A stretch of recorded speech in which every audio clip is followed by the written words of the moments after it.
Hello everyone, welcome to Sanex classes G K. स्वागत है आप सभी का आज की वीडियो में। आई होप आप सब बहुत अच्छे होंगे। और गाइस, यहाँ पे हम पढ़ रहे हैं एनसीईआरटी क्लास 8 का भूगोल मतलब ज्योग्राफी। अभी तक हमने क्लास 6 का ज्योग्राफी पहला पार्ट जो है वो हमने कंप्लीट कर लिया है। क्लास 7 का ज्योग्राफी हमने कंप्लीट कर लिया है एनसीईआरटी का। अब हम स्टार्ट करने वाले हैं क्लास 8 का ज्योग्राफी, जिसका आज का हमारा जो चैप्टर है वो चैप्टर नंबर फर्स्ट है। तो आज हम चैप्टर नंबर फर्स्ट के बारे में डिस्कस करने वाले हैं। ठीक है, तो जो चैप्टर नंबर फर्स्ट है इसका नाम क्या है? इसका नाम है संसाधन। तो आज की वीडियो में हमें किस बारे में पढ़ना है? आज की वीडियो में हमें संसाधन के बारे में पढ़ना है। संसाधन क्या होता है, संसाधन कितने प्रकार के होते हैं और संसाधन हमारे लिए क्यों उपयोगी हैं, इन सब चीज़ों के बारे में हमें पढ़ना है। ठीक है, सबसे पहले हम बात कर लेते हैं संसाधन क्या होते हैं। तो प्रत्येक वस्तु जिसका उपयोग आवश्यकताओं को पूरा करने के लिए किया जाता है वह संसाधन है। क्या हो जाएगा? प्रत्येक वस्तु जिसका उपयोग आवश्यकताओं को पूरा करने के लिए किया जा सकता है वह संसाधन है। आपके पास जो भी वस्तुएं हैं, फॉर एग्जांपल एट प्रेजेंट अभी आपके पास फ़ोन है, तो फ़ोन भी क्या है? एक संसाधन है जिससे आप इस वीडियो को देख रहे हैं। ठीक है, और अगर आपके पास ईयरफोन है तो वो भी एक संसाधन है जिसकी मदद से आप सुन रहे हैं। आपके पास पेन है जिसकी मदद से आप लिख रहे हैं, वो भी आपके लिए एक संसाधन है। तो जो आसपास हमारे जितनी भी चीज़ें होती हैं वो सारी चीज़ें हमारे लिए संसाधन की कैटेगरी में आती हैं। पर यहाँ पर कुछ संसाधन ऐसे होते हैं जो प्राकृतिक संसाधन होते हैं, कुछ ऐसे संसाधन होते हैं जो प्राकृतिक संसाधन नहीं होते हैं। ठीक है, आप संसाधनों के विविध प्रकार को पहचानने में सक्षम होंगी। अगर आपको प्यास लगती है और आपको क्या चाहिए? उस टाइम पर पानी पीना है, आपको पानी चाहिए, तो वो भी क्या है? एक संसाधन है। फ़ोन को चार्ज करने के लिए, पंखा को चलाने के लिए जिस विद्युत की आवश्यकता होती है वो भी एक संसाधन है। स्कूल से घर पहुंचने के लिए यूज़ किया गया रिक्शा क्या है? एक संसाधन है। पाठ्य पुस्तक मतलब आपके पास अगर कोई किताब है पढ़ने के लिए तो वो भी आपके लिए एक संसाधन है। आपको अगर खाना बनाना है तो वहाँ पे आपको सब्जियों की ज़रूरत पड़ेगी, आटा की ज़रूरत पड़ेगी, पानी की ज़रूरत पड़ेगी, मसाले की ज़रूरत पड़ेगी और तेल की ज़रूरत पड़ेगी। तो ये सब चीज़ें क्या है? ये सारी की सारी चीज़ें क्या है? संसाधन हैं। जल, विद्युत, रिक्शा, सब्जियाँ, पाठ्य पुस्तक सभी में कुछ एक जैसा क्या है? ठीक है, इनमें सभी वस्तुओं का उपयोग आपके द्वारा किया जाता है, इसलिए वे सभी उपयोगी हैं। और जो भी चीज़ उपयोगी है वो आपके लिए क्या है? संसाधन है। ठीक है, क्या है? संसाधन है। संसाधन का बहुत ही महत्वपूर्ण योगदान हमारी लाइफ में होता है।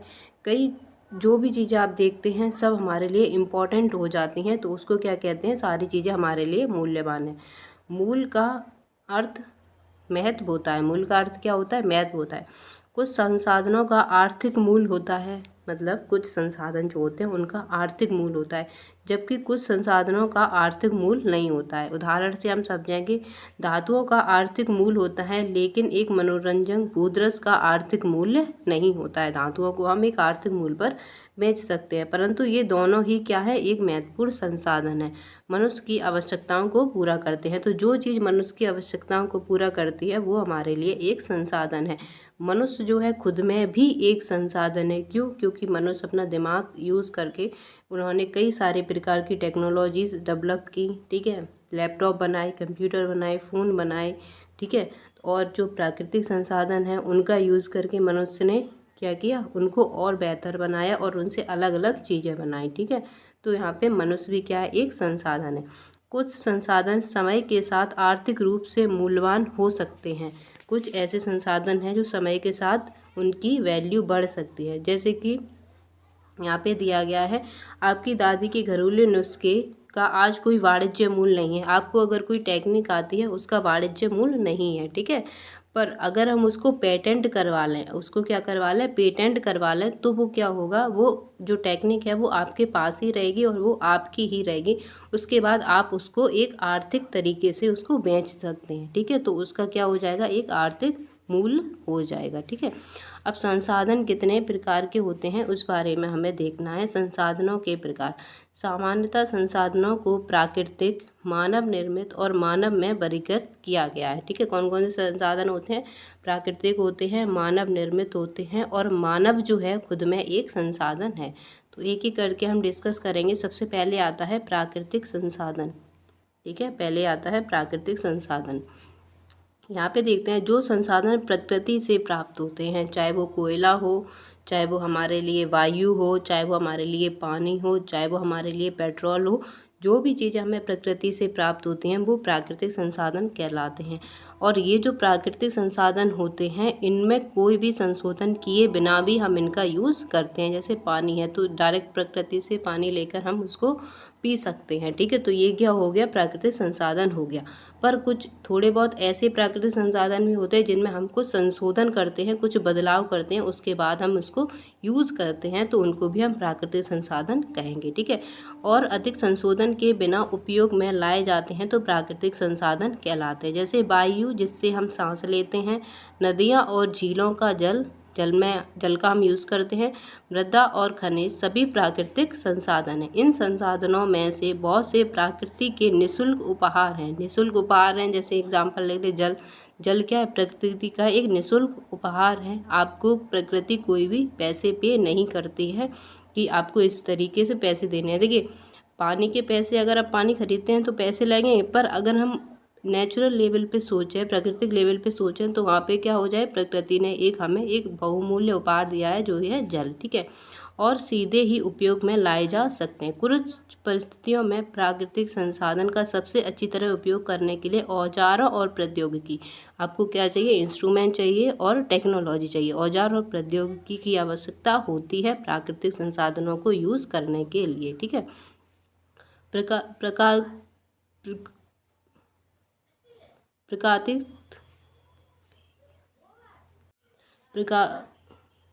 प्राकृतिक संसाधनों को विस्तृत रूप से दो भागों में बांटा जाता है, एक नवीकरण होता है और एक अनवीकरण होता है। तो हम समझेंगे कि नवीकरण क्या होता है और अनवीकरण क्या होता है।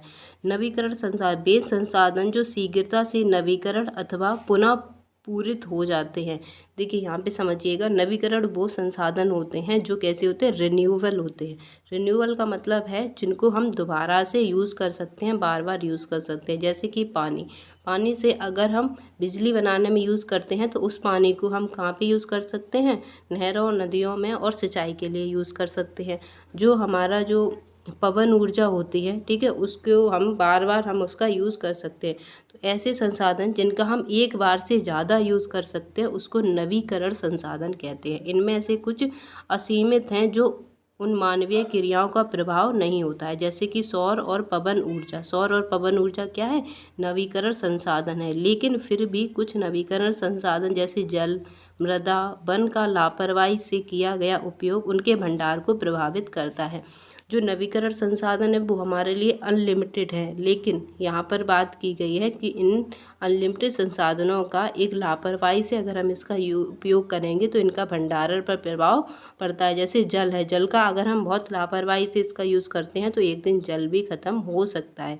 इसलिए जितने भी नवीकरण संसाधन हैं उनको हमें सोच समझ के और एक लिमिट में ही यूज़ करना चाहिए। जल असीमित नवीकरण संसाधन प्रतीत होता है, फिर भी जल की कमी और प्राकृतिक जल स्रोतों का सूखना आज विश्व के भागों में बड़ी समस्या बन गया है। तो जल क्या है, एक नवीकरण संसाधन होने के बावजूद भी क्या है, एक प्राकृतिक स्रोत है और जो क्या हो रहा है, दिन प्रतिदिन सूख रहा है और विश्व की एक बड़ी समस्या बन रहा है, ठीक है। अब बात आती है अनवीकरण संसाधन। तो ऐसे संसाधन जिनका हम सिर्फ एक बार यूज़ कर सकते हैं वो अनवीकरण संसाधन कहलाते हैं। जैसे कोयला को अगर हम जलाते हैं तो उससे हमें एनर्जी मिलती है, ऊर्जा मिलती है, पर उसके बाद कोयला क्या हो जाता है, राख हो जाता है। तो उस राख को हम दोबारा से यूज़ नहीं कर सकते हैं, ठीक है, दोबारा से यूज़ नहीं कर सकते हैं। इसलिए ऐसे संसाधन को अनवीकरण संसाधन कहते हैं जिनका भंडार कैसा होता है, सीमित होता है। भंडार के एक बार समाप्त होने के बाद उनकी नवीकृत अथवा पुनः पूरित होने में हजारों वर्ष लग जाते हैं। यह अवधि मानव जीवन की अवधि में बहुत अधिक है, ठीक है, क्योंकि मानव 1000 साल तो जिंदा रहता नहीं है, ठीक है। इस प्रकार के संसाधन अनवीकरण संसाधन कहलाते हैं। जैसे कोयला हो गया, पेट्रोलियम हो गया, प्राकृतिक गैस हो गई। गैस को जलाने के बाद क्या एक बार सिलेंडर ख़त्म हो जाता है, दोबारा से जली हुई गैस हमें मिलती है, नहीं मिलती है। गैस को हम एक ही बार यूज़ कर सकते हैं। प्राकृतिक संसाधनों का वितरण भूभाग, जलवायु, ऊंचाई जैसे अनेक भौतिक कारकों पर निर्भर करता है। प्राकृतिक संसाधन देखिए इन डिपेंड करते हैं ये भूभाग पर, जलवायु और ऊंचाई पर। जैसे पठार होते हैं तो पठारों में सबसे ज़्यादा प्राकृतिक संसाधन पाए जाते हैं, जैसे कोयला हो गया और कई तरीके के यहाँ पे संसाधन देखने को मिलते हैं। पृथ्वी पर इन कारणों में भिन्नता होने के कारण संसाधनों का वितरण कैसा है, असमान है। कहीं पर संसाधन बहुत ज़्यादा मिलते हैं तो कहीं पर हमें बहुत कम मिलते हैं। ठीक है, अब बात आती है मानव निर्मित संसाधन। तो कुछ ऐसे संसाधन हैं जो मानव के द्वारा बनाए गए हैं, पर मानव खुद अकेले नहीं इनको बना सकता। मानव ने क्या किया, जो प्राकृतिक संसाधन थे उसी में टेक्नोलॉजी और औजारों का यूज़ करके जो संसाधन तैयार किए हैं उनको मानव निर्मित संसाधन कहेंगे। फॉर एग्ज़ाम्पल, जैसे कि जो लोहा होता है, लौह अयस्क होता है, उसको हम क्या करते हैं, संसाधन है, प्राकृतिक संसाधन, पर उस लौह अयस्क को दोबारा से लोहा बनाया जाता है, जिसको अलग अलग तरीके से पुल बनाने में यूज़ करते हैं, सड़कें बनाने में यूज़ करते हैं, गेट बनाने में यूज़ करते हैं, कई सारे प्रकार से उसको यूज़ करते हैं। तो प्रकृति से लिया गया संसाधन, उसके बाद मानव उसको अपने तरीके से संशोधित करता है, उसके बाद उसका जो यूज़ किया जाता है वो कहलाता है मानव निर्मित संसाधन। कभी कभी प्राकृतिक पदार्थ तब संसाधन बन जाते हैं जब उनका मूल रूप बदल दिया जा सकता, जैसे कि लौह अयस्क उस समय तक संसाधन नहीं था जब तक लोगों ने उससे लोहा बनाना नहीं सीखा था। ठीक है, लौह अयस्क तब तक संसाधन नहीं था जब तक लोगों ने उससे लोहा बनाना नहीं सीखा था। जैसे ही लोगों ने लोहा बनाना सीख लिया वो एक संसाधन बन गया। लोग प्राकृतिक संसाधनों का उपयोग कहाँ करते हैं, पुल, सड़क, मशीन, वाहन बनाने में करते हैं, जिसे हम मानव निर्मित संसाधन के नाम से जानते हैं। तो प्रकृति से चीज ली, उसके बाद उसका संशोधन किया उसमें, और उसके बाद क्या किया, मानव ने अपने हिसाब से उसको बनाया, जिसको मानव निर्मित संशोधन कहा गया। ठीक है, संशोधन नहीं, संसाधन कहा गया। प्रौद्योगिकी भी एक मानव निर्मित संसाधन है। प्रौद्योगिकी मतलब टेक्नोलॉजी मानव निर्मित संसाधन है। इसीलिए हम लोग प्राकृतिक संसाधनों का उपयोग करके मानव निर्मित संसाधन बनाते हैं। तो बिना प्रकृति का उपयोग करे आप मानव निर्मित संसाधन नहीं बना सकते। अब बात आती है कि मानव जो है, मानव भी एक क्या है, संसाधन ही है। लोग और अधिक संसाधन बनाने के लिए प्रकृति का सबसे अच्छा उपयोग तभी कर सकते हैं जब उनके पास ऐसा करने के लिए ज्ञान हो और कौशल हो। ठीक है, तो मानव संसाधन की बात अगर हम करें तो मानव किस तरीके से एक संसाधन है। अगर कोई इंसान है, प्रकृति के जितने भी संसाधन हैं, लोहा हो गया, कोयला हो गया, गैसें हो गई, उसका उपयोग वो तभी कर सकता है जब उसके अंदर दिमाग होगा, उसके अंदर ज्ञान होगा, उसके अंदर कौशल होगी, तभी मानव उन सब चीज़ों का उपयोग कर सकता है। तो इसके लिए क्या चाहिए, प्रौद्योगिकी चाहिए, टेक्नोलॉजी उपलब्ध होनी चाहिए। इसीलिए मनुष्य एक विशिष्ट प्रकार का संसाधन है, मनुष्य भी एक संसाधन है। लोग मानव संसाधन हैं। लोग क्या हैं, मानव संसाधन है। शिक्षा और स्वास्थ्य लोगों को बहुमूल्य संसाधन बनने में मदद करता है। कोई पढ़ा लिखा इंसान है, स्वस्थ है, तो वो क्या है, एक बहुमूल्य संसाधन है। ठीक है, अधिक संसाधनों के निर्माण में समर्थ होने के लिए लोगों के कौशल में सुधार करना मानव संसाधन विकास कहलाता है। ठीक है, तो संसाधन जो है, प्राकृतिक संसाधन, उनका और अच्छे से यूज़ करने के लिए मानव को समय समय पर क्या करना पड़ता है, अपने ज्ञान, अपने कौशल में सुधार करना पड़ता है, जिससे कि मानव संसाधन का विकास हो रहा है। ओके, अब बात करते हैं संसाधन का संरक्षण। जो भी हमारे पास संसाधन है उनको हम कैसे संरक्षित कर सकते हैं, किस तरीके से उनको बचाया जा सकता है। ओके, चलिए, जैसे कि हमारी पृथ्वी और इस पर निवास करने वाले लोगों को भविष्य पेड़ पौधे और परितंत्र की सुरक्षा और संरक्षण से जुड़ा गया है। यह सुनिश्चित करना मेरा कर्तव्य हो जाता है। सभी नवीकरण संसाधनों का उपयोग शत पोषित होना चाहिए। जितने भी नवीकरण संसाधन है उनका उपयोग शत पोषित होना चाहिए, एक लिमिटेड होना चाहिए। ठीक है, ज़्यादा उनका उपयोग नहीं होना चाहिए, नहीं तो एक वक्त पे वो ख़त्म हो जाएंगे। पृथ्वी पर जीवन की विविधता संरक्षित की जाए। ठीक है, पृथ्वी पर जीवन की विविधता को संरक्षित किया जाए। प्राकृतिक पर्यावरणीय तंत्र को हानि को कम से कम किया जाए। तो प्राकृतिक पर्यावरण जो तंत्र है उसको कम से कम हानि दी जाए, तभी हम क्या कर सकते हैं, तभी हम अपने संसाधनों को बचा सकते हैं। तो यहाँ पर सारी बातें जो हैं प्राकृतिक संसाधनों के बारे में की गई हैं, जहाँ पर ये बच्चे जो हैं आपस में डिस्कस कर रहे हैं। ठीक है, तो इसका जो टोटल सार था वो हमने यहाँ पर पढ़ लिया है, इतनी में लिखा हुआ था। ठीक है, तो आज का हमारा चैप्टर यहीं तक था। आई होप आपको पसंद आया होगा। कोई भी वीडियो से रिलेटेड प्रॉब्लम होती है तो प्लीज़ हमें कमेंट सेक्शन में ज़रूर बताएं। Thank you.